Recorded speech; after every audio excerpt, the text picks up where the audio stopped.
नमस्कार दोस्तों, स्वागत है आप सभी का।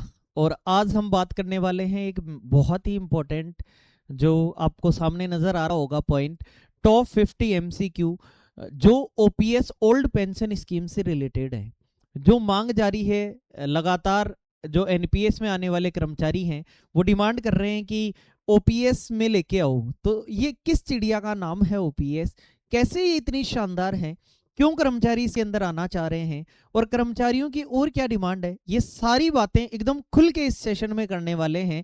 अगर आपने ये सेशन अगर पूरा देख लिया है तो दोस्तों मेरी गारंटी मानना कि आपका 1% भी यहाँ का क्वेश्चन गलत नहीं होगा, चाहे कुछ भी हो जाए। ये मेरा वादा रहा दोस्तों, इस वादे को याद रखना।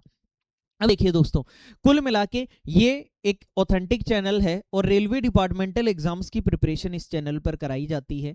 अगर आपको तैयारी करनी है तो आप हमसे जुड़ सकते हैं। हमारा व्हाट्सएप चैनल भी है रेलवे नॉलेज के नाम से, आप उस व्हाट्सएप चैनल से भी जुड़ सकते हैं, जिसमें हम study material without any cost भेजते रहते हैं और उसमें क्वेश्चन वगैरह भी डाले जाते हैं, ताकि एक पॉलिंग होती है और आपके कुछ इंपॉर्टेंट क्वेश्चन वहीं पर क्लियर हो जाते हैं।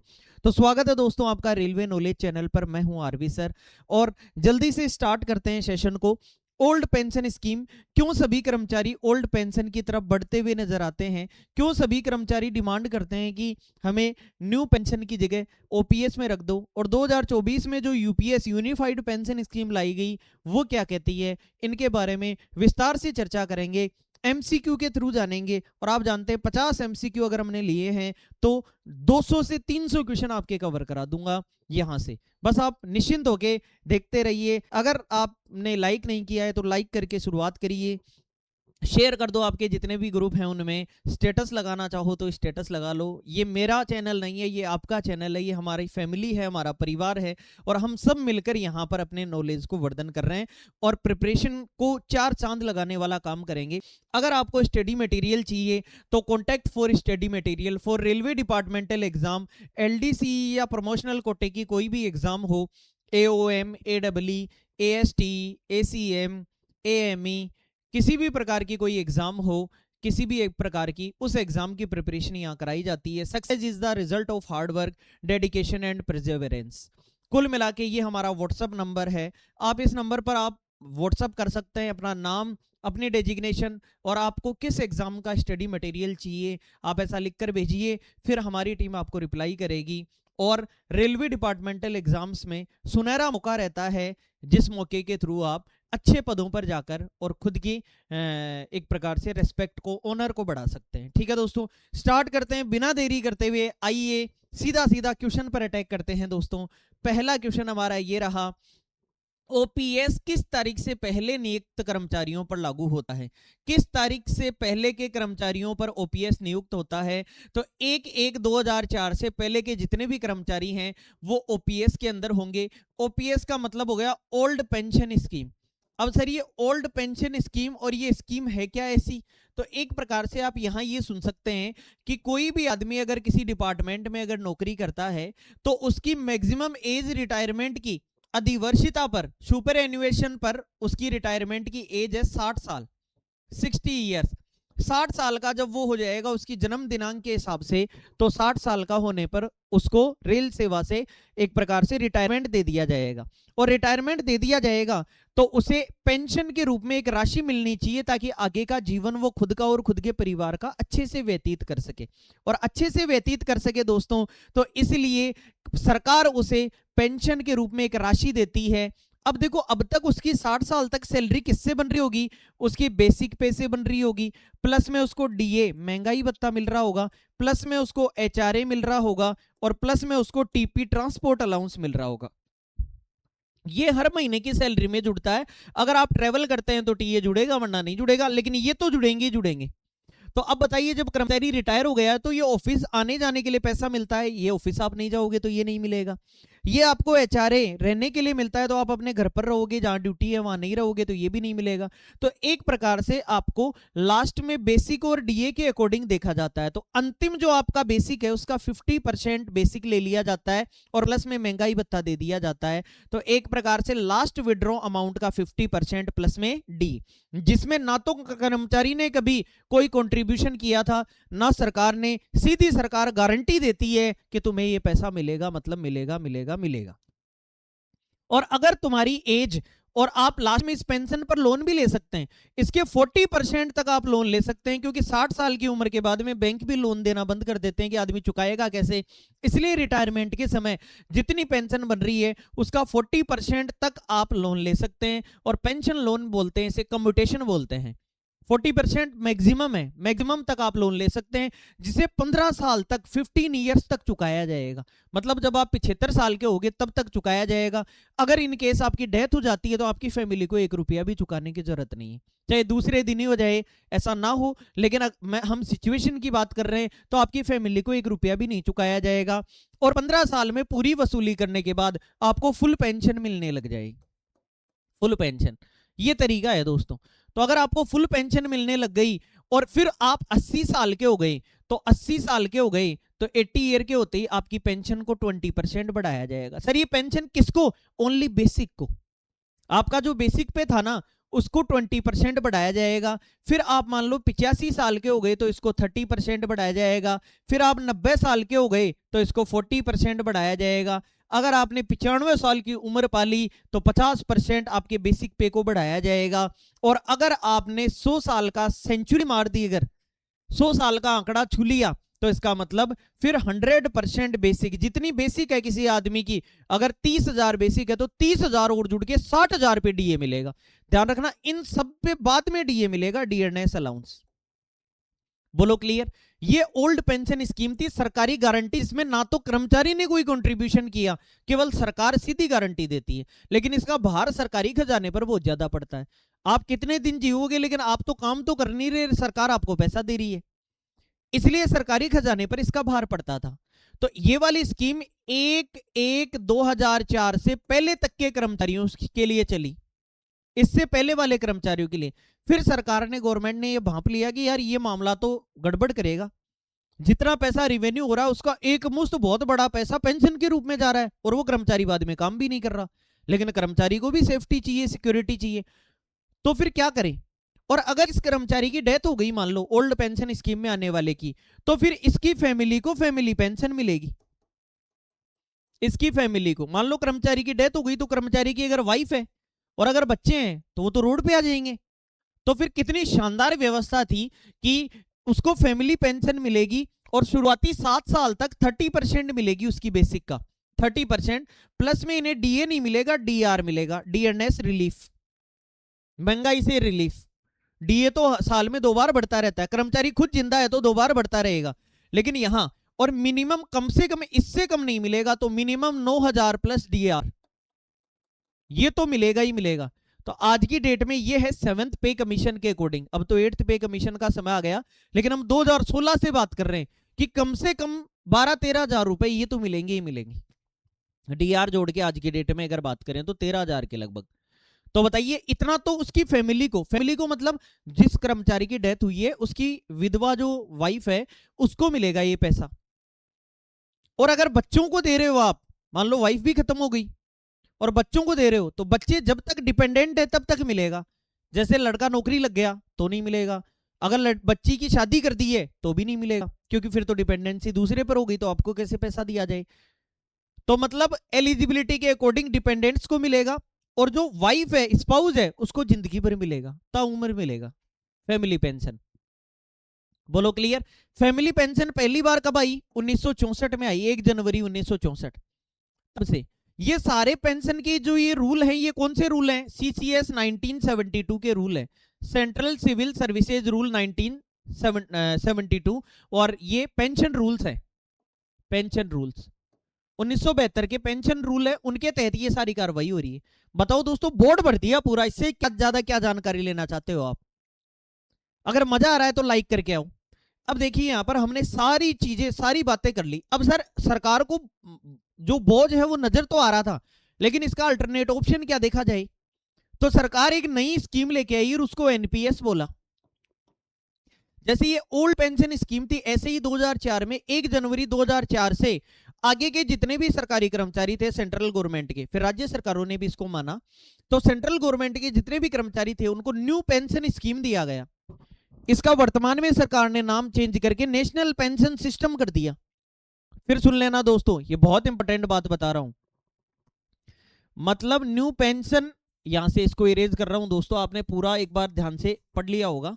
अब देखिए, तो गवर्नमेंट ने क्या किया, गवर्नमेंट एक नई स्कीम लेके आई और गवर्नमेंट ने कहा कि यार ऐसे तो काम नहीं चलेगा।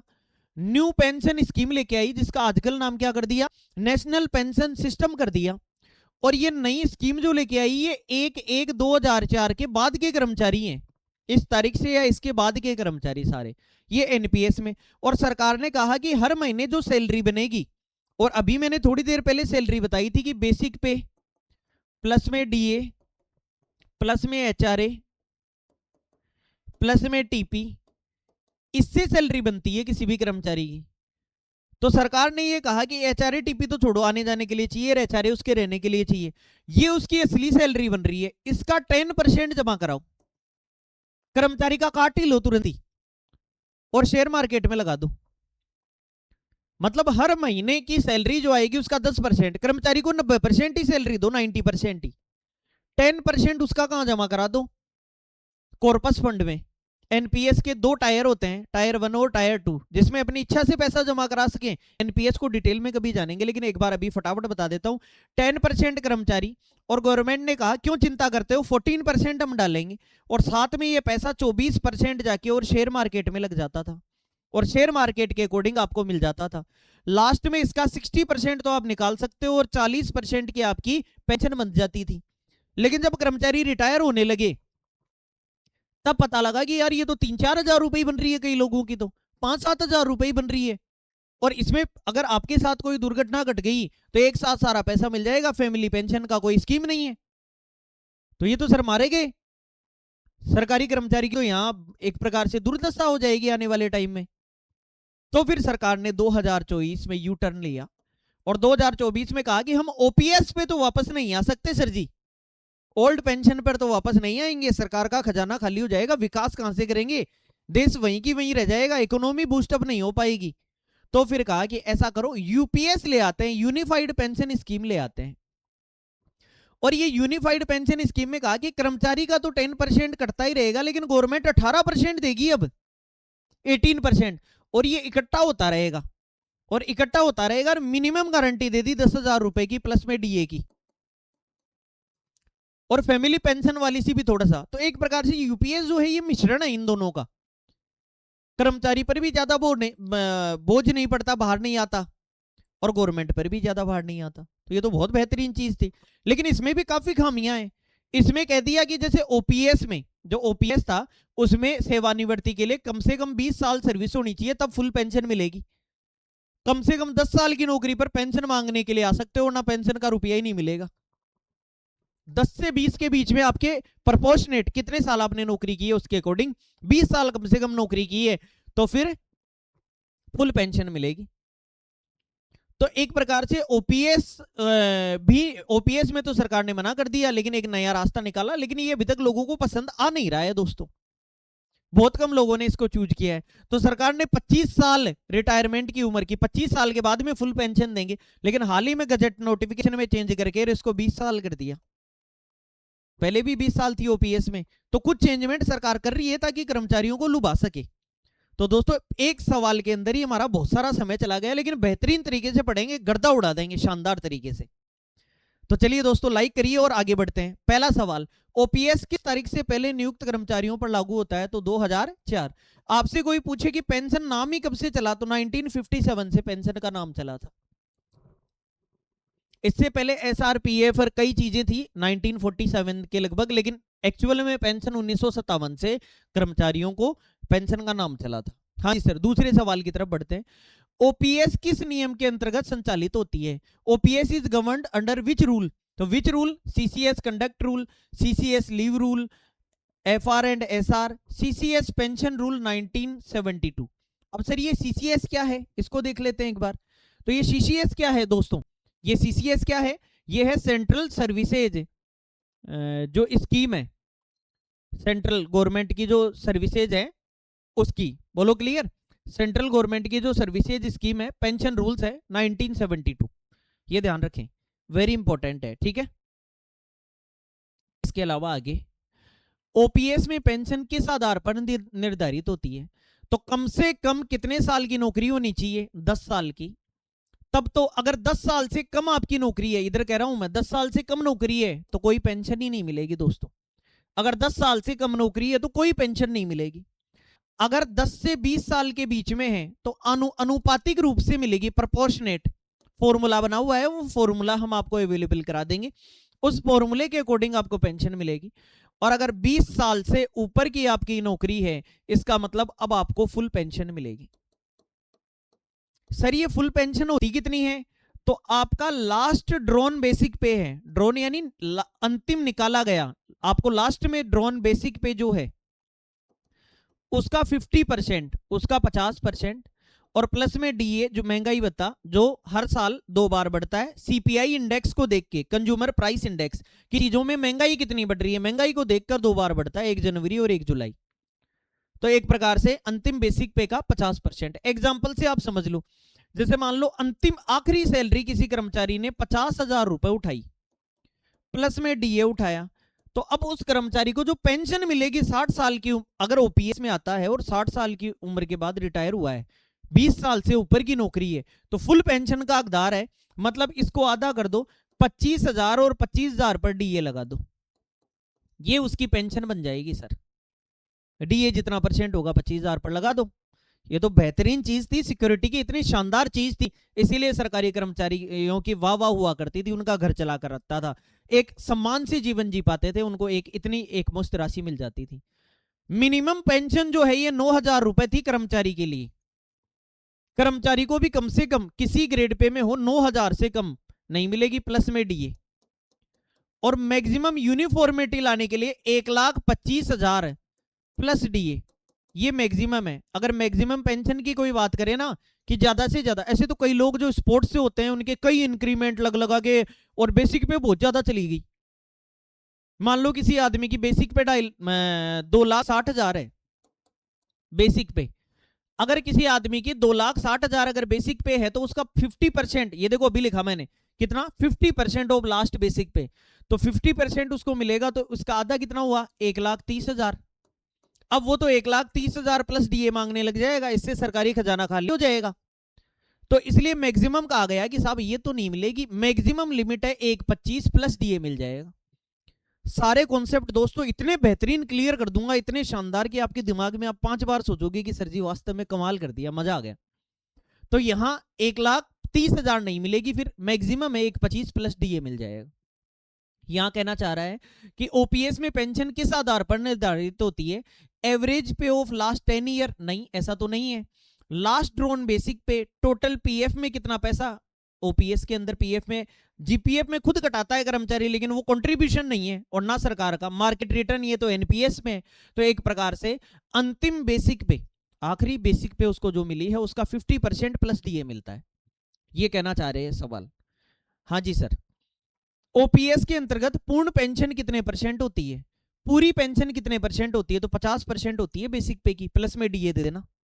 50% बेसिक पे की होती है, और अगर कर्मचारी की डेथ हो जाती है तो फिर उसको फैमिली को फैमिली पेंशन मिलेगी। फैमिली पेंशन कब आई, 1 जनवरी 1964 को आई। फैमिली में अगर उसकी वाइफ है तो उसको 7 साल के लिए तो स्टार्टिंग में मिनिमम 9,000 प्लस डीएनएस रिलीफ मिलेगा। और अगर बच्चे हैं तो एलिजिबिलिटी, जब तक लड़का नौकरी नहीं लग रहा है, डिपेंडेंट है, जब तक 21 साल का है तब तक, या लड़के की शादी नहीं हुई है, और जो लड़की है उसकी भी मैरिज होती है तब तक के लिए, डिपेंडेंट है तो उनके तो एलिजिबिलिटी तक।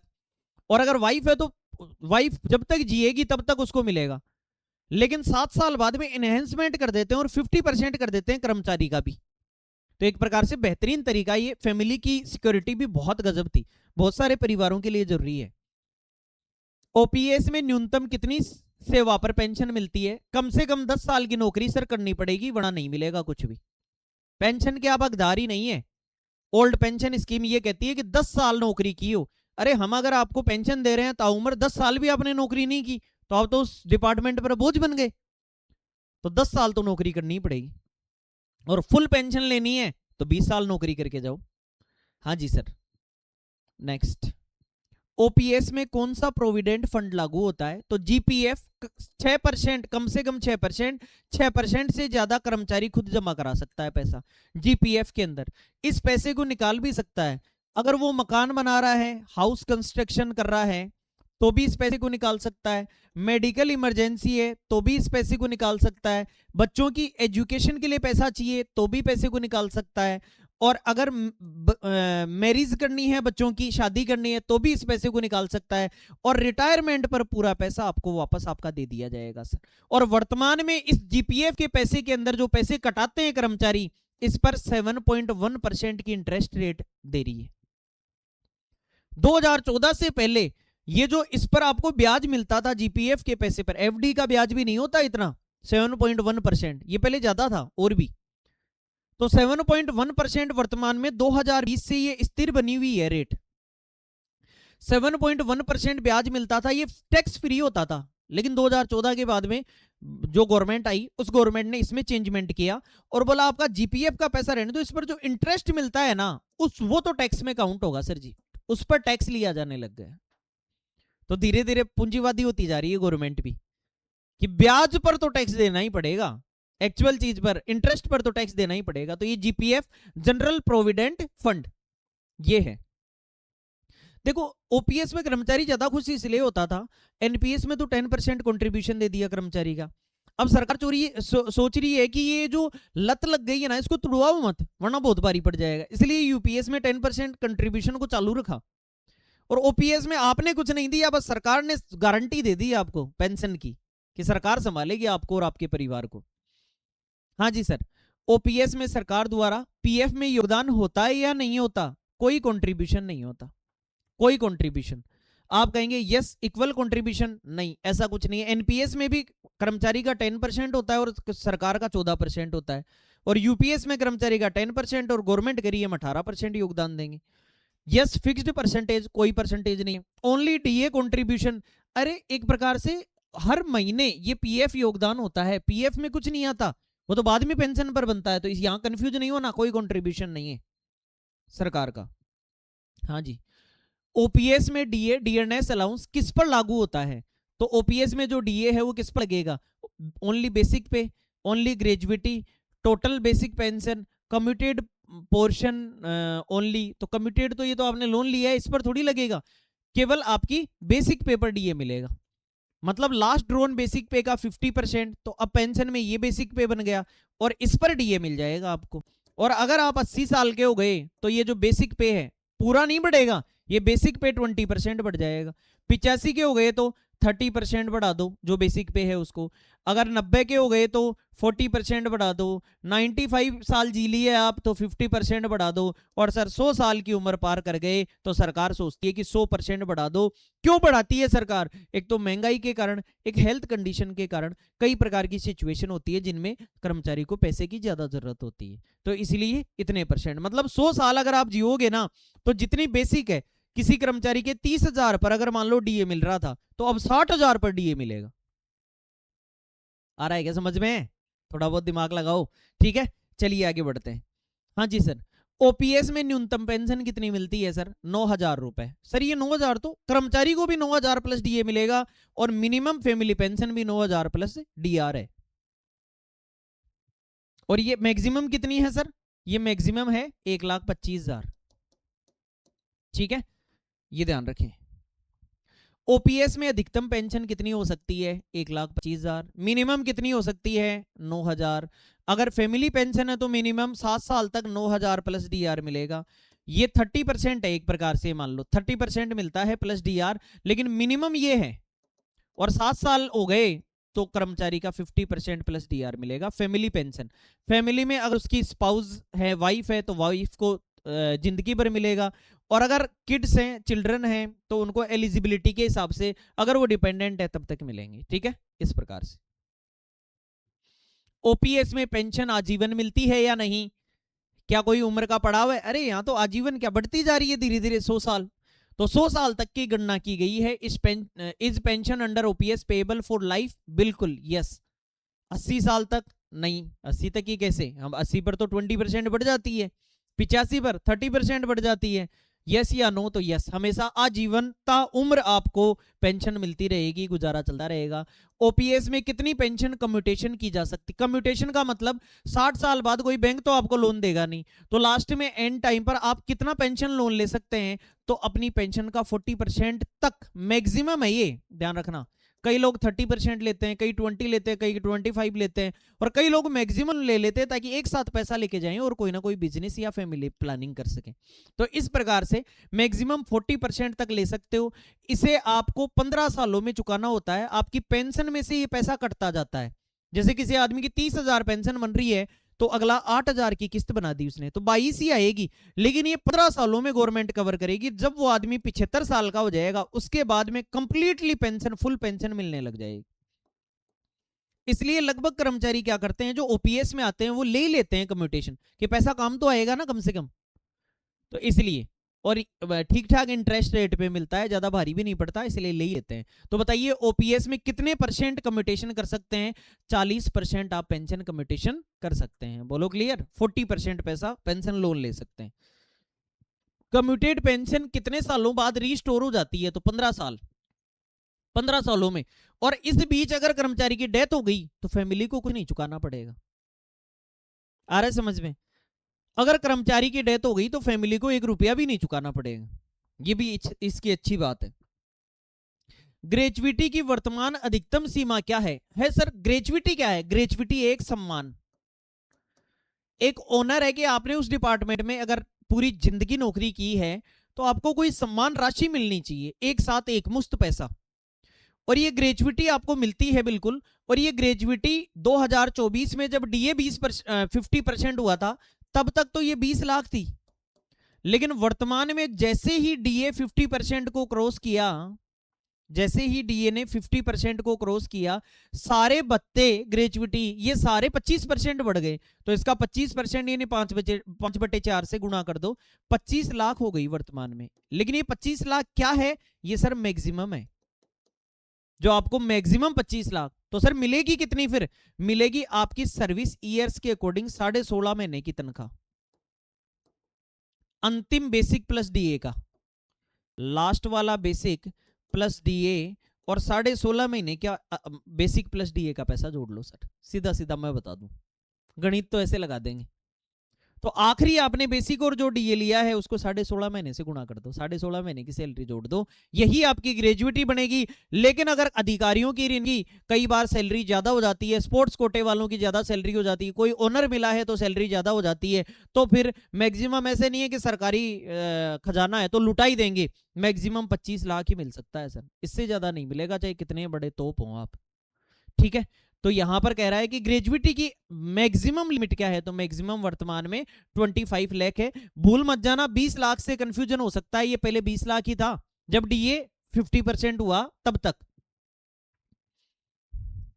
ग्रेजुएटी की गणना किस आधार पर होती है? Basic pay only, basic plus DA, gross salary, total service pay. Gratuity की गणना किस आधार पर की जाती है? तो बताइए, बेसिक पे प्लस डी। बोलो क्लियर? सर्विस के दिन तो देखे जाएंगे कि टोटल सर्विस आपने कितने दिन की है, लेकिन बेसिक प्लस डीए के अकॉर्डिंग ग्रेजुएटी मिलती है। ओपीएस में फैमिली पेंशन कितने प्रतिशत होती है?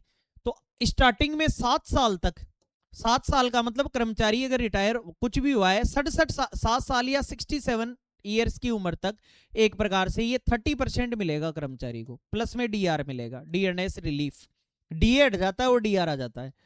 और फैमिली पेंशन कितने %? और अगर ये समय बीत गया तो फिर 30 को 50% बढ़ाकर सरकार कर देती है और डीआर कर देती है। अगर मान लो ये थोड़े से ही पैसे बन रहे हो तो सरकार कहती है मिनिमम 9,000 प्लस डीआर तो मिलेगा ही मिलेगा, ये सरकार कह रही। तो ये तो बहुत गजब बात है। और मैक्सिमम एक 25 वाला है ही, वो दोनों जगह सेम है। तो 30% ऑफ बेसिक पे, ये जरूर ध्यान रखें। फैमिली पेंशन कितने % होती है? 30% ऑफ बेसिक पे। ये नॉर्मली कह रहा है, अगर कहे 7 साल बाद कितनी होती है तो 50% ऑफ बेसिक पे।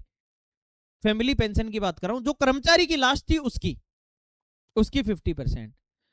एनहेंस्ड फैमिली पेंशन कितने समय तक मिलती है? तो ये 7 सालों टिल एज 67, उसके बाद में आपको एनहेंस्ड बढ़ी हुई पेंशन मिलेगी। ठीक है,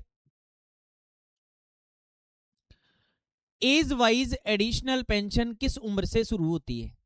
एज वाइज 80 साल की उम्र से चालू हो जाती है दोस्तों। एज वाइज कितने साल की उम्र से हो जाती है? 80 साल। 80 साल का आदमी हो गया तो 20% बेसिक बढ़ा देंगे, फिर उस पर डीए देंगे। 85 साल अगर उम्र है आपकी तो 30% बढ़ा देंगे, फिर डीए देंगे। सर एकदम कौन से दिन से काउंट होगा? जिस दिन आपका जन्मदिन है ना उसके अगले दिन से चालू हो जाएगी। आपका बर्थडे है ना, उसके नेक्स्ट डे से ही आपका चालू हो जाएगा मामला। अगर 90 ईयर्स की अगर बात करें, 90 साल के आप हो जाएंगे तो सर 40% बेसिक बढ़ जाएगा, इस पर डीए मिलेगा। 95 साल के अगर आप हो गए तो 50% और डीए मिलेगा। और अगर 100 साल सेंचुरी मार दी तो जितना बेसिक है उतना ही और जोड़ दो, 100%, और इन सब पर सर डीए मिलेगा। ये जरूर ध्यान रखें। लेकिन ये सारी चीजें फैमिली पेंशन पर नहीं है।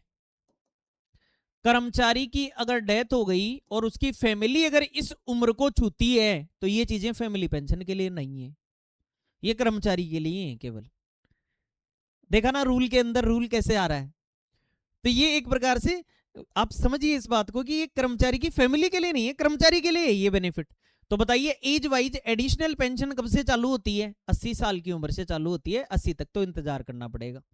75 साल तक तो आप पेंशन लोन चुका रहे हैं, 5 साल और जिंदगी जी ली आपने, 80 साल पर 20% बढ़ा लिया। फिर आपने योगा और सर्विस योगा कर करके 85 साल जी ली, फिर आपने बढ़ा लिया 30%। फिर आपने और कसरत की खूब, और उसके बाद में आपने और बढ़ा लिया। 100 साल जियोगे तो थोड़ा सा 100% को भी देख के जाना। ठीक है जी। 80 साल की उम्र पर कितनी अतिरिक्त पेंशन मिलती है? तो यही तो बात की, 80 साल वही पड़ाव है। 80 साल की उम्र में आपको 20% बेसिक में जुड़ जाएगा और फिर डीए मिलेगा। कई लोग कंफ्यूज रहते हैं कि कहीं बेसिक प्लस डीए का 20 तो नहीं बढ़ेगा। नहीं, ओनली बेसिक 20% प्लस डीए मिलेगा बाद में। 90 साल की उम्र पर अतिरिक्त पेंशन कितनी मिलती है? देखो 80 पर हमने 20 बढ़ाया, 85 पर 30, तो 90 पर कितना? 40। 40%, 95 पर 50, 100 पर 100%। ठीक है, इस प्रकार से 100 साल की आयु पर अतिरिक्त पेंशन कितनी होती है? तो 100 साल की उम्र पर 100%। 100% यानी जितने बेसिक था उतना ही जोड़ दो। 30,000 है तो 60,000 कर दो और अब इस पर डीए लो। अब हो सकता है ये नया पे कमीशन है 1 जनवरी 2026 से लागू हो, इसमें इन चीजों को बदल दिया जाए क्योंकि ये 7वें पे कमीशन के अकॉर्डिंग है। और दोस्तों हाल ही में आपकी कोई एग्जाम आ रही है तो इसमें यही डेटा पूछा जाएगा। एज वाइज एडिशनल पेंशन किस पर लागू होती है? तो एज वाइज ग्रोस पेंशन पर, बेसिक पेंशन पर, डीए पर, फैमिली पेंशन पर, ओनली बेसिक पर। जो बेसिक पेंशन होती है उस पर, बेसिक जो होगा पेंशन का उस पर एडिशनल चीजें 20, 30, 40, 50, 100 ये जुड़ेगा। फैमिली पेंशन पर एज वाइज इंक्रीज लागू होता है या नहीं होता? नहीं होता सर। केवल 80 साल पर तो कर्मचारी पर होता है, ओनली फॉर स्पाउज। स्पाउज पर भी नहीं होता, बच्चों की तो छोड़ो। तो फैमिली पेंशन पर एज वाइज इंक्रीज लागू नहीं होगा। डीआर थोड़ा सा चेंजमेंट, हर पे कमीशन में डीआर चेंज होता रहता है, बाकी तो मामला वही रहेगा। ओपीएस में मार्केट रिस्क होता है या नहीं होता? बिल्कुल नहीं होता। सरकार की सरकारी गारंटी है कि लास्ट बेसिक पे का 50% तो मिलेगा ही मिलेगा। कोई मार्केट रिस्क नहीं है। मार्केट रिस्क ओनली किस पर है? एनपीएस के कर्मचारी पर। और हाल ही में अमेरिका के राष्ट्रपति डोनाल्ड ट्रंप ने भारत के ऊपर कई प्रकार के टैरिफ लगा रखे हैं। अगर अभी एनपीएस का कर्मचारी कोई रिटायर हो रहा है तो खाका खराब है एकदम, ये मान लो। कुछ नहीं लेके जाएगा घर पे, कुछ नहीं। बोलो दोस्तों, आ रहा है समझ में? ठीक है, आगे। ओपीएस में मिनिमम सर्विस 20 साल होने पर क्या मिलता है? फुल पेंशन मिलती है सर 20 साल। अगर 10 साल से कम की नौकरी है तो कुछ नहीं मिलेगा। 10 से 20 के बीच में अनुपातिक तौर से जितनी सर्विस हो गई उसके अकॉर्डिंग मिलेगा। और 20 साल की कम से कम सेवा है तो आपको सारी फुल पेंशन मिलेगी। प्रोपोर्शनेट तो ये मिलेगी 10 से 20 के बीच में। नो पेंशन ये 1 से 10 साल की नौकरी है तो ओनली ग्रेजुएट। अब देखो आपकी डेथ हो जाती है ना, full graduate on duty death होती है तो ग्रेजुएटी आपकी फैमिली को मिलेगी पूरी, ऑन ड्यूटी डेथ होती है तो। ठीक है दोस्तों, हाँ जी। ओपीएस में डीए किसके साथ बदलता है? पे कमीशन के साथ, इन्फ्लेशन के साथ, सर्विस ईयर के साथ, प्रमोशन के साथ। यही तो गजब बात है, इन्फ्लेशन के साथ बदलता है। नॉर्मल कर्मचारियों का बढ़ेगा तो पेंशन कर्मचारियों का भी बढ़ेगा। ओपीएस यही तो गजब चीज थी। एनपीएस में सरकार ने पल्ला झाड़ लिया था कि तुम जानो तुम्हारा काम जाने, लेकिन ओपीएस में सरकार गारंटी देती थी। तो इन्फ्लेशन का जो सीपीआई इंडेक्स है, कंज्यूमर प्राइस इंडेक्स, उसको हर साल सरकार देखती है। हालांकि डेटा 2011-12 के अकॉर्डिंग देख रहे हैं बीबीएम। तो कुल मिला के 1 जनवरी और 1 जुलाई से महंगाई के अकॉर्डिंग आपको डीए बढ़ता हुआ नजर आएगा। कभी चुनाव होते हैं तो सरकार 4% भी बढ़ा देती है, 3% भी बढ़ा देती है, 2% भी बढ़ा देती है। इस प्रकार से गवर्नमेंट का काम चलता है। तो ये ओपीएस में डीए किसके साथ बदलता है? नॉर्मल कर्मचारियों के इन्फ्लेशन के साथ। लेकिन डीआर जो डीएनएस रिलीफ है ये गवर्नमेंट पे कमीशन के अकॉर्डिंग चेक करती है, जो फैमिली पेंशन वगैरह में मिलता है। ओपीएस में पेंशन पेमेंट कौन करता है? Pension fund manager. ये क्यों करेगा? Insurance company? नहीं साहब। बैंक करेंगे? नहीं साहब। कौन करेगा? गवर्नमेंट करेगी। बताइए पेंशन पेमेंट कौन करता है? गवर्नमेंट देगी आपको पैसा। गवर्नमेंट की गारंटी है, सरकारी गारंटी है कि हम देंगे 50%। ओपीएस में पेंशन टैक्सेबल होती है या नहीं? फुली एग्जेम्प्टेड, कोई टैक्स नहीं लगता, फुली एग्जेम्प्टेड। समझ गए? ओपीएस में ग्रेजुएटी टैक्सेबल होती है या नहीं? तो ये भी फुली टैक्स फ्री होती है, फुली टैक्स फ्री। अब वो 20 लाख या ये तो ग्रेजुएटी बनी नहीं सकती। मैक्सिमम ग्रेजुएटी वर्तमान में कितनी है? 25 लाख है मैक्सिमम ग्रेजुएटी, या फिर 16.5 महीने की सैलरी, 16.5 महीने। और 2 प्रकार से फुल पेंशन मिलती है, या तो आप 20 साल की सर्विस कर चुके हैं अधिवर्षिता, या फिर 33.5 साल, तो फिर आपको फुल मिलती है। या फिर का मतलब नहीं हुआ 20 साल हो जानी चाहिए। ये 33.5 क्या था मुझे याद नहीं आ रहा, क्या था 33.5? देखे कमेंट बॉक्स में कमेंट करके बताओ। कुछ ना कुछ था, 33 साल की सर्विस थी या 33.5 महीने, क्या था ऐसा? 33/2 तो 16.5 होता है कहीं, 16.5 महीने की, हाँ यही बात हो रही होगी शायद, 16.5 महीने। 33/2 ही तो याद नहीं आ रहा कहीं मुझे। ठीक है, हाँ जी। लाइक मुझे दिख नहीं रहे, लाइक गजब हो जाने चाहिए, इतने लाइक हो जाने चाहिए कि मुझे ऐसा लगे कि हाँ वास्तव में इस बार तो हमने ओपीएस पूरा क्लियर कर दिया। ओपीएस में पेंशन रिवीजन किसके साथ होता है? प्रमोशन के साथ, डीए हाइक के साथ, सर्विस एक्सटेंशन के साथ, या पे कमीशन? देखो सबसे पहले तो पे कमीशन तो करेगा ही करेगा। सर्विस एक्सटेंशन के साथ भी पेंशन रिवीजन होता है भाई, बढ़ता है। तो एक प्रकार से फिलहाल हम क्या कहेंगे? पे कमीशन के अकॉर्डिंग। पे कमीशन ने ही तो ये बताया कि ऐसा ऐसा तब तब होना चाहिए। तो पे कमीशन वर्तमान में कौन सा पे कमीशन चल रहा है? 7 सीपीसी चल रहा है। ये कब आया? 2016 जनवरी से। हर साल पहला पे कमीशन 1946 में बना, दूसरा 1956 में बना, 10-10 साल के अंतर पर। ऐसे ही 7वां 2016 में बना। इसमें मिनिमम कर्मचारी L1 कर्मचारी की मिनिमम बेसिक पे कितनी रख दी गई? 18,000। तो 6वें में कितनी थी ये? 7,000 हुआ करती थी। मतलब फिटमेंट फैक्टर कितना आया? 2.57 से गुणा कर दिया साहब सैलरी को, फिटमेंट फैक्टर बोलते हैं। तो जो 7,000 बेसिक पे हुआ करती थी, डीए अंधाधुंध हुआ करता था, उसको ले जाके फिर 18,000 पे रखा गया और फिर डीए दिया गया। तो पे कमीशन के अकॉर्डिंग ये चीजें चेंज होती हैं। ओपीएस में जीपीएफ विड्रॉल किस समय किया जा सकता है? जीपीएफ जनरल प्रोविडेंट फंड कम से कम 6% से ज्यादा कर्मचारी को करना पड़ेगा। और कर्मचारी उस पैसे को करेगा तो उसको किस काम में ले सकता है? घर बना रहा है तो काम में ले सकता है, बच्चों की शादी कर रहा है तो, एजुकेशन बच्चों की पूरी कर रहा है तो, इसके अलावा कोई मेडिकल इमरजेंसी है तो, और रिटायरमेंट पर पूरा पैसा सरकार, ये लो जी साहब आपका पैसा। तो कुल मिला के ओनली एट रिटायरमेंट पूरा ही मिल जाएगा, मेडिकल और हाउसिंग मिल जाएगा, मैरिज या एजुकेशन मिल जाएगा। सारी आंसर है, आपका पैसा है साहब, लगाओ आप यहाँ पर और पैसे निकालो। और आजकल तो एचआरएमएस पे ऑनलाइन हो गया सारी चीजें, तो आपका पैसा कभी भी निकाल सकते हैं। हाँ जी। ओपीएस में पेंशन कैलकुलेशन किस वेतन पर होती है? ओपीएस में पेंशन कैलकुलेशन लास्ट वाले बेसिक पे का 50% प्लस डीए। तो बताइए एवरेज पे, इनिशियल पे, ग्रोस सैलरी, लास्ट ड्रॉन पे, बेसिक पे की बात हो रही है यहां। लास्ट ड्रॉन कौन सा पे? बेसिक पे। ध्यान दे दोस्तों, आ रहा है समझ में? ब्लर हो रहा है क्या बार बार? कर देंगे इसका इलाज, टेंशन मत करो, ठीक है। हाँ जी सर, चलिए। तो लास्ट बेसिक पे की बात हो रही है। अगला, ओपीएस में फैमिली पेंशन किसको मिलती है? स्पाउस को, बिल्कुल। डिपेंडेंट चिल्ड्रंस को, अगर स्पाउस नहीं है तो डिपेंडेंट चिल्ड्रन। अरे कोई आदमी मान लो नौकरी कर रहा है, उसकी वाइफ पहले ही स्वर्ग से हार गई, डेथ हो चुकी है, अब आदमी की डेथ और हो गई। ओपीएस में आता है, रिटायर हो चुका है, खर्चा चला रहा था अगला घर का, वाइफ की पहले से डेथ हो चुकी है, आदमी भी चला गया, बच्चे तो भूखे मर जाएंगे। नहीं होगा क्या ऐसा? बिल्कुल होगा। तो फिर इसका मतलब स्पाउस को भी अगर स्पाउस है तो स्पाउस को ही मिलेगी, और डिपेंडेंट चिल्ड्रन तो बोथ ए और बी। लेकिन इन्हें एलिजिबिलिटी के अकॉर्डिंग मिलेगा। एलिजिबल जब तक है ना, ये भाई 21 साल के नहीं हो रहे या कमा नहीं रहे तब तक मिलेगा इनको। उसके बाद में स्पाउस को तो ताउम्र मिलेगा, जब तक सांसें है ना तब तक मिलेगा। कितना मिलेगा? पहले 30%, पहले 50 मिल, ये सॉरी इसको एक बार करेक्ट कर लेना। इस चीज को क्या करेक्ट करना है कि शुरू में 50% बढ़ी हुई मिलती है, प्लस में डीआर मिलता है, और 7 साल के बाद में इसको कम करके 30% प्लस डीआर कर देते हैं। लेकिन मिनिमम 9,000 तो मिलेगा ही मिलेगा। 9,000 तो कहीं हमने उल्टा, इस चीज को जरूर देख लेना, इसको उल्टा तो नहीं पढ़ लिया कहीं हमने पहले, मुझे ऐसा डाउट लग रहा है।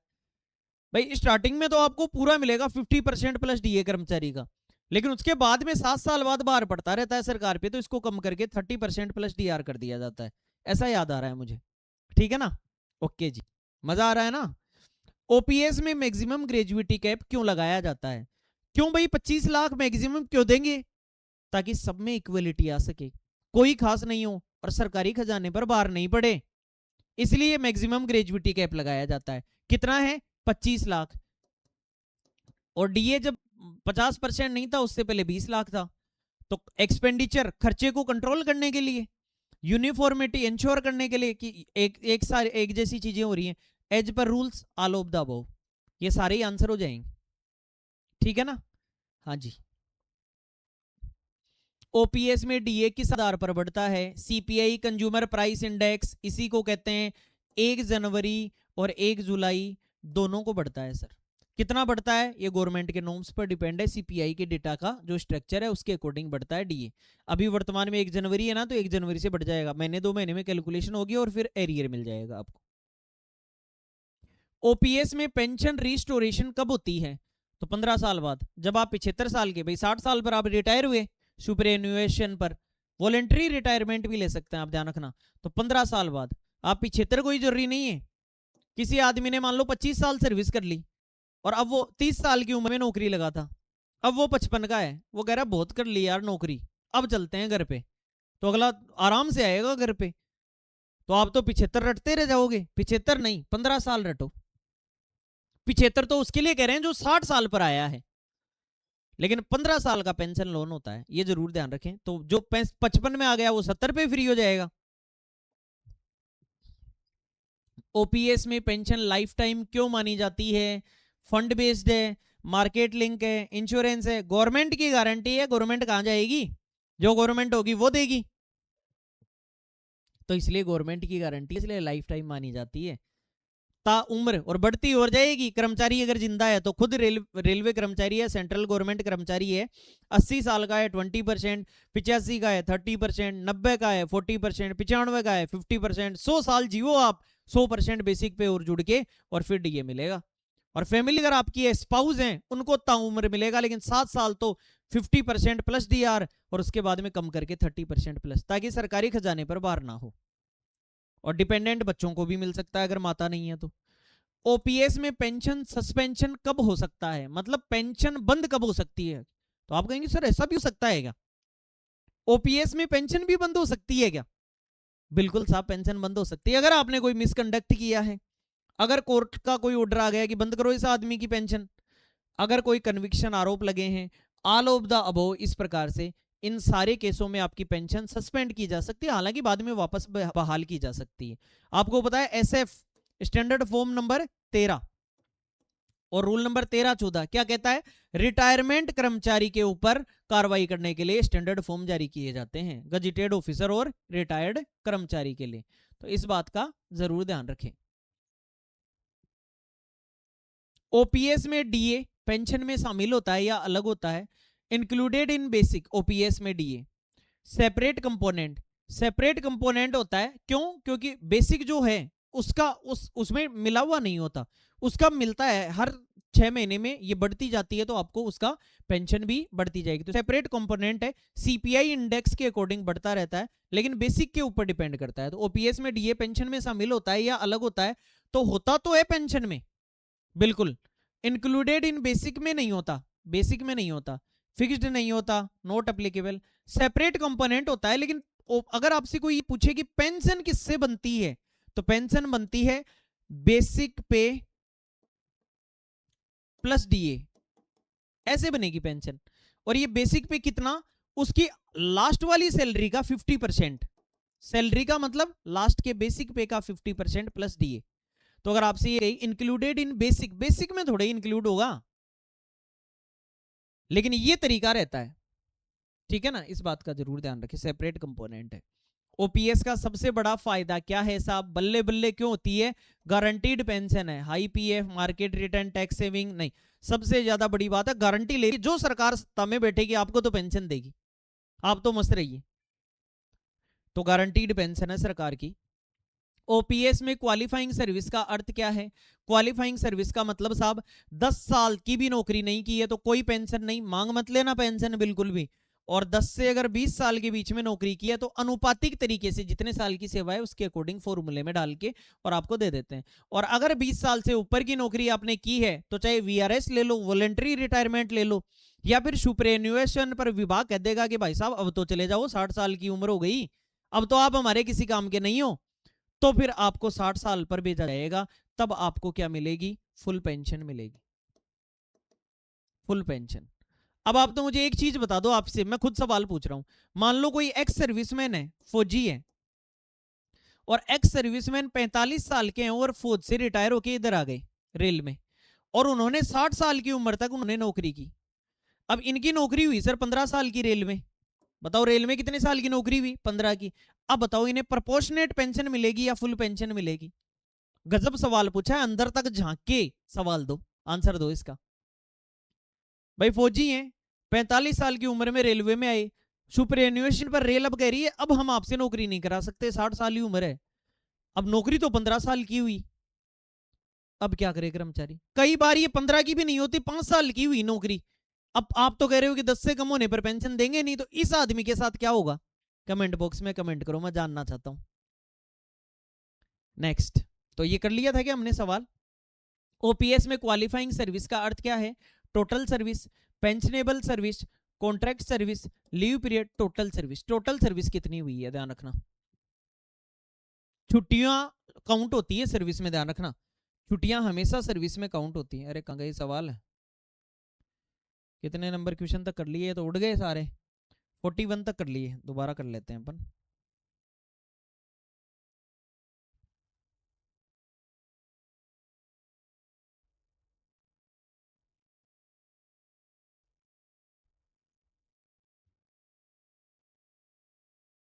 दोस्तों ये तो इतने ही सवाल थे क्या, मुझे तो इतने ही लग रहे हैं यहाँ पे, तो एक बार फिर से स्टार्ट करते हैं, अगर इतने ही थे तो देखते हैं क्या मैटर रहता है। एक बार पेशेंस बनाए रखो, थोड़ा सा काम करने दो। क्या शानदार पढ़ाई की है आज अपन ने, बताइए अगर पढ़ाई शानदार की है तो कमेंट बॉक्स में कमेंट डालो कि सर शानदार, मजा आ गया ये मान लो। हाँ जी सरकार, अब देखते हैं, देखें आपकी और हमारी उम्मीदों में कितना दम है, क्या कहना चाह रही है सरकार। एक बार फटाफट निकालना पड़ेगा, मुझे ऐसा लग रहा है, आगे के पेज निकाल रहा हूँ एक बार मैं, ये तो हो गया काम यही तमाम।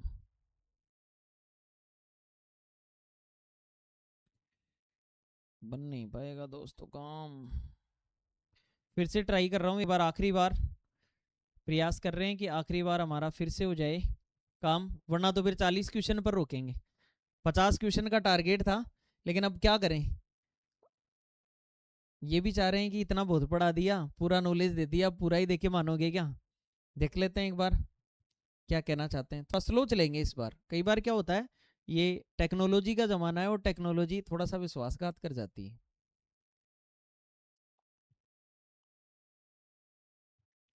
कितने, 8 नंबर क्वेश्चन आ गया ना, 41 तक चलेंगे दोस्तों। वीडियो आप पूरी देखा करो, ऐसी छोटी मोटी चीजों से आप कहीं बस थोड़ा सा 2 मिनट लग जाए तो आप क्या है तुरंत स्किप करके आगे चलने की कोशिश करते हो, यही तो नुकसान में ले जाती हैं आपको चीजें, कि आपने थोड़ा देखा बस फिर तो कोई दूसरी चीज देखने चले गए, अगर रेगुलर पूरी चीज नहीं देखोगे तब तक क्लियरिटी आएगी नहीं। देखो 33 पे पहुंचे हम,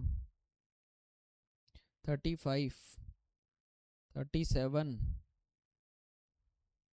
40, 41, ये लो जी, बहुत शानदार पहुंचे हैं, देखिए थोड़ा सा मेहनत की है तो देखो, इसीलिए कहा जाता है सब्र का फल मीठा होता है, और मीठा ही क्या, ये तो शानदार है। ओपीएस में पेंशन रिवीजन कौन करता है? पेंशन का रिवीजन कौन करेगा? गवर्नमेंट जो बैठाएगी कमिटी, पेंशन सेंट्रल पे कमीशन है, पे कमीशन बैठाएगी, वो करेंगे। तो बैंक करेगा, पेंशनर करेगा, पीएफ अथॉरिटी, गवर्नमेंट करेगी, सीपीसी। वर्तमान में सीपीसी 2016 में 7वां पे कमीशन के अकॉर्डिंग, देखो 6वां पे कमीशन था, उसमें ग्रेड पे चला करता था। ग्रेड पे आपने सुना होगा, 1800 ग्रेड पे में हो, कोई 2800 में है, 4200 में हो, 5400 ग्रेड पे में हो, 8600 ग्रेड पे में हो, ये चला करता था। 7th पे कमीशन में मामला लाके और लेवल में रख दिया, मतलब ग्रुप डी की नौकरी सबसे नीचे की नौकरी लेवल 1 की, फिर लेवल 2। इस प्रकार से सेंट्रल गवर्नमेंट में 18 लेवल बनाए गए, और सबसे ऊंचा लेवल 18वां लेवल माना गया, जिसकी फिक्स सैलरी 2,50,000 प्लस डीए। ये जो गृह सचिव और मंत्रालयों में बैठे बैठे बड़े बड़े सचिव होते हैं ना यूपीएससी के थ्रू, इनको 2,50,000 रुपए, बंगला गाड़ी सब मिलता है, प्लस में डी मिलता है। लेकिन गजब की बात यह है कि रेलवे में लेवल 17 तक की नौकरियां हैं, और रेलवे बोर्ड मेंबर और जीएम है ये लेवल 17 में आते हैं, और लेवल 17 की सैलरी 2,25,000 प्लस डीए होती है। बंगले गाड़ी सारे मिलेंगे ही मिलेंगे। तो रेलवे में लेवल 17 है, लेकिन वैसे लेवल 18 है। पे कमीशन का हमने एक वीडियो बनाया था, और बना दूंगा, शानदार, और कवर हो जाएगा आपका। चलिए जी, ओपीएस में पेंशन डीए कब से लागू होता है? कब से लागू होता है? रिटायरमेंट की डेट से चालू हो जाएगा। एज 60 की एज पर रिटायरमेंट होगा तभी तो होगा लागू। 65 नहीं, गवर्नमेंट नोटिफिकेशन थोड़ी करेगी हर आदमी के लिए, रिटायरमेंट की डेट से चालू हो जाएगा आपका। ओपीएस में पेंशन किस माध्यम से मिलती है? ये क्वेश्चन आप बताना दोस्तों, बहुत गजब क्वेश्चन है, आपके लिए छोड़ता हूं। 44 नंबर क्वेश्चन, ओपीएस में पेंशन कहां से मिलेगी? खजाने से मिलेगी, ट्रेजरी से, बैंक से मिलेगी, पोस्ट ऑफिस से मिलेगी, या इन सभी से लेके आ सकता है कर्मचारी अपनी पेंशन? आप कमेंट बॉक्स में कमेंट करके, 44 नंबर आपके लिए छोड़ता हूं। ओपीएस में पेंशन किसे नहीं मिलती है? लेस देन 10 ईयर सर्विस, इसको तो नहीं मिलेगी। रिजाइंड एम्प्लॉय, इसको भी नहीं मिलेगी, किसी ने रिजाइन कर दिया तो नहीं मिलेगी। डिसमिस एम्प्लॉय को भी नहीं मिलेगी दोस्तों, बहुत गजब बात। डिसमिस और रिमूवल में क्या फर्क होता है, इसको ध्यान से देख लो। किसी कर्मचारी को रिमूव फ्रॉम सर्विस किया गया है, ये मेजर पेनल्टी SF5 के अंदर आता है। डिसमिस और रिमूवल में क्या फर्क है? तो रिमूव करने पर वो दोबारा सरकारी नौकरी लग सकता है तैयारी करके पढ़ के, लेकिन डिसमिस में दोबारा सरकारी नौकरी नहीं लग सकता। दोनों में ही पेंशन नहीं मिलती, लेकिन परिवार अगर एप्लीकेशन लगाए और एकदम दरिद्रता हो, पूरी तहकीकात करने के बाद फैमिली पेंशन दी जा सकती है ना। Very good. तो एक प्रकार से all of the above, pension OPS में नहीं मिलती है। डिसमिस आदमी को, रिजाइन कर गया, लेस देन 10 ईयर्स सर्विस, तो नहीं मिलेगी। ओपीएस में पेंशन कैलकुलेशन में कौन शामिल नहीं होता? ओपीएस में बिल्कुल बेसिक होता है, डीए होता है, सर्विस के साल भी देखे जाते हैं, एचआरए शामिल नहीं होता। ये तो जब तक आप नौकरी कर रहे थे, ड्यूटी पर रह रहे थे वहां पर, तो आपका किराया लग रहा था। हो सकता है आपका घर का हो या क्या हो, क्वार्टर नहीं मिल रखा हो, तो एचआरए लगेगा आपके। तो इसलिए सरकार पैसा देती है। कितना देती है? तो एचआरए जो है वो वर्तमान में 50% डीए होने के बाद में 3 प्रकार की सिटी बांट रखी है, एक्स, वाई और जेड। जेड छोटे कस्बे होते हैं, वर्तमान में आपके बेसिक पे का 10% मिलेगा।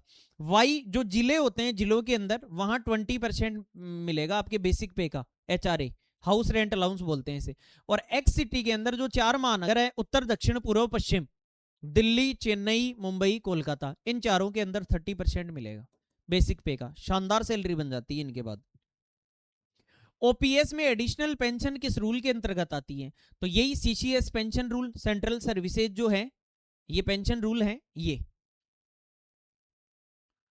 48 क्वेश्चन, ओपीएस में पेंशन इंक्रीमेंट एज बेस्ड क्यों है? एज के अकॉर्डिंग क्यों है? कैसे इंक्रीमेंट?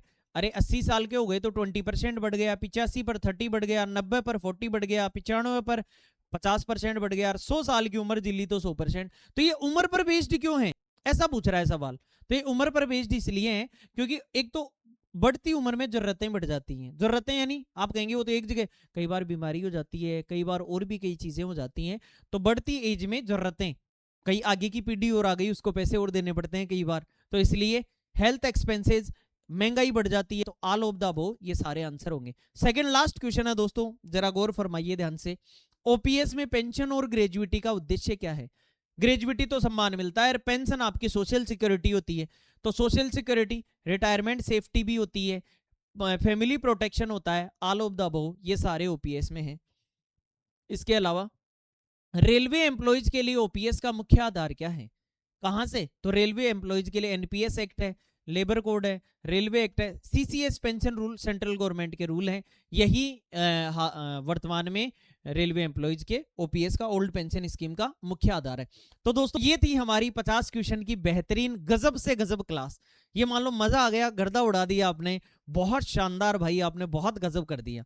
टॉप 50 एमसीक्यू की है ओपीएस के, लेकिन ओपीएस को उधेड़ के रख दिया, खुली किताब की तरह खोल दिया कि ये लो जी सर उठा लो प्रश्न, पेंशन का कम्यूटेशन क्या होता है, 10 साल पर क्या होगा, 20 पर क्या होगा, सारी बातें हमने गजब तरीके से की। खुल गया होगा खुली किताब की तरह। एग्जाम के 10 दिन पहले ये वीडियो दोबारा देख लेना। इसी प्रकार से जैसे ओपीएस हमने पढ़ा है, एक क्लास में एनपीएस के लेके आऊंगा और एक क्लास यूपीएस के लेके आऊंगा, फिर एचआरएमएस आईडी, ई ऑफिस, इन सारे टॉपिक्स पर धीरे धीरे हम वीडियो लाएंगे। तो दोस्तों एक दिन में हम सारी चीजें आप तक प्रोवाइड नहीं करा सकते, लेकिन सेले सेले बेहतरीन तरीके से आप तक पूरा नॉलेज देने की कोशिश करेंगे। तो ये हमारा सेशन था top 50 MCQs OPS old pension scheme. Railway departmental exams के लिए ये जरूरी है। LDC limited departmental competitive exam या प्रमोशनल कोटे की कोई एग्जाम है, उसके लिए हमने पेंशन टॉपिक चालू कर रखा है और ओल्ड पेंशन स्कीम हमने पढ़ा। धूम मचा देंगे, ये सीरीज हमारी चल रही है जिसमें बेहतरीन आपका सहयोग मिल रहा है। दोस्तों चैनल पर नए हैं तो चैनल को सब्सक्राइब करिए, वीडियो को लाइक और शेयर नहीं किया है तो दोस्तों करके आइए। और अगर आपको स्टडी मटेरियल चाहिए शानदार, ये तो एमसीक्यू थे, अगर आपको स्टडी मटेरियल चाहिए तो हमारी टीम से केवल व्हाट्सएप पर संपर्क करिए, मैसेज करिए 7014682229, कॉन्टैक्ट करिए। ड्रीम बिग, बड़ा सोचिए दोस्तों, work hard and never stop, यहां लिख रखा है पूरा, स्ट्राइविंग फॉर सक्सेस। एक प्रकार से कभी रुकना नहीं है, आपको हमेशा दौड़ते रहना है।